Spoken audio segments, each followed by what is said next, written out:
Gandang araw sa atin mga ka-winding. So meron tayong gagawin ditong Bluetooth speaker na naman mga ka-winding. So napakaliit nito. So yun. So ito yung may-ari pala nito mga ka-winding ay nagpagawa na sa akin ito dati. Yung may pinagawa sa akin yung yung malaking Bluetooth niya. So ito yung maliit niya ay So wala rin daw sounds to at wala rin daw power. So ito ay gagawin natin mga winding kung nagagawa pa ba to. So saksakan nga natin ang charger mga winding kung ito ay mag power ba. Indikan natin. So dito yung indicator light niyan mga winding, yung standby na. So wala. Ayun, blurred. Focus muna natin. So ayan. So hindi ko alam mga winding kung anong brand ito. So malabo na. Hindi na makita. So ayan, bubuksan na natin to. So ayaw mag power, wala rin sounds. Ayaw rin mag charge. So ayan.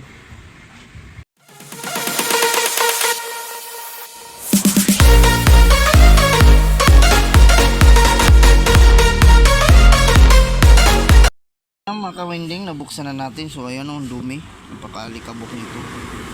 So buksan na nito mga winding, itong harap. So dito yung kasi dito yung pagbubukas niyan. So ayun mga winding, sira na rin pala itong speaker niyang maliit. So wala pa naman akong ganito. Wala pa akong ganito. So linisan ko muna itong mga winding. So nandito yung screw niyan mga winding para mabuksan natin yung loob. So ayan. Bali apat ang screw niya. Ito, kabila.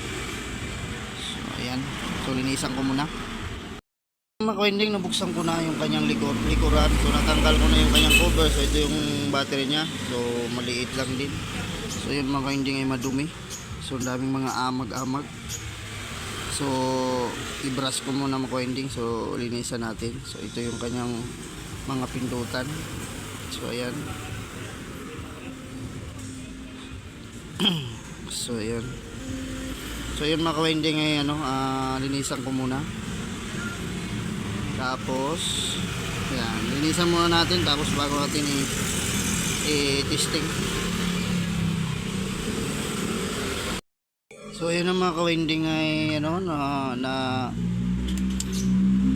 so itong pinaka charging port niya mga ka-winding ay ay na gumana, sira na. So ito na lang ginawa ko at tinesting ko muna ng ganito.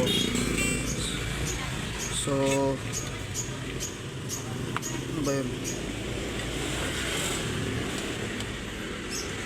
So naglagay ako nag-ground muna tayo mga winding. So itong pinaka charging input niyan. So itong positive ng ating cord ng charger ay yan. Kaya dyan natin tinap yung positive ng ating charger sa charging IC nya. Diyan ko muna sinaksak niya mga winding. So pag-testing lang naman kung siya ba ay mag power. So ayan. So ayan mga ka-winding. Ano yun? So ayan mga ka-winding ay isaksak na natin to. Tingnan natin kung mayroon tayong indicator light na siya ay magpa-power ba. So ayan mga ka-winding. So may ilaw tayo. So meron. Ayan. So ayan yung lagay natin. Ayan.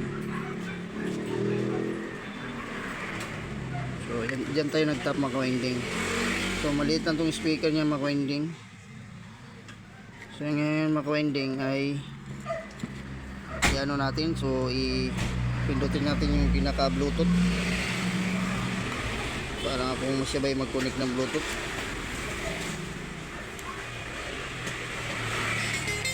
Ayun.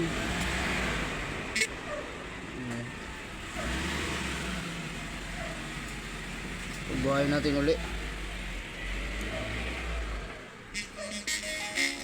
Ayan basag yung speaker natin mga ka-winding. Ito yung battery.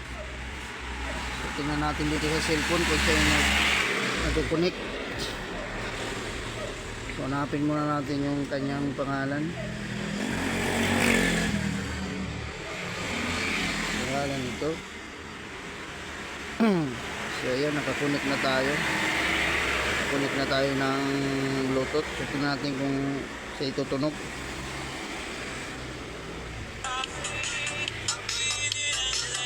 Hindi siya nag-connect mga ka-winding. Pindutin natin ulit to.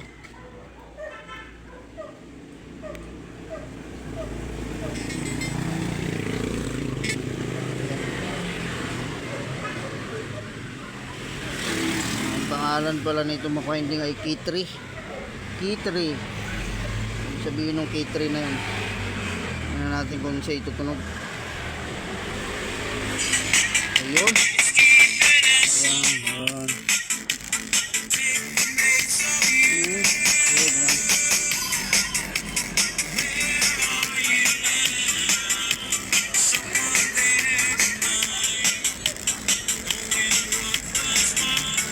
So ilipat lang natin ng music. Yan, lipat lang natin ng music mga ka-winding. Hindi tayo makapiright. Ayan.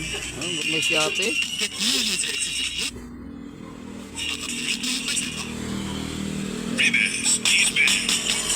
Ayan.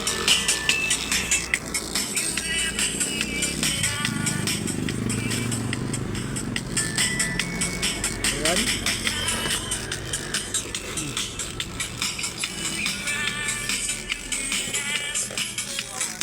Sira yung speaker niya pero maganda rin tumunog itong mga ka-winding kahit maliit.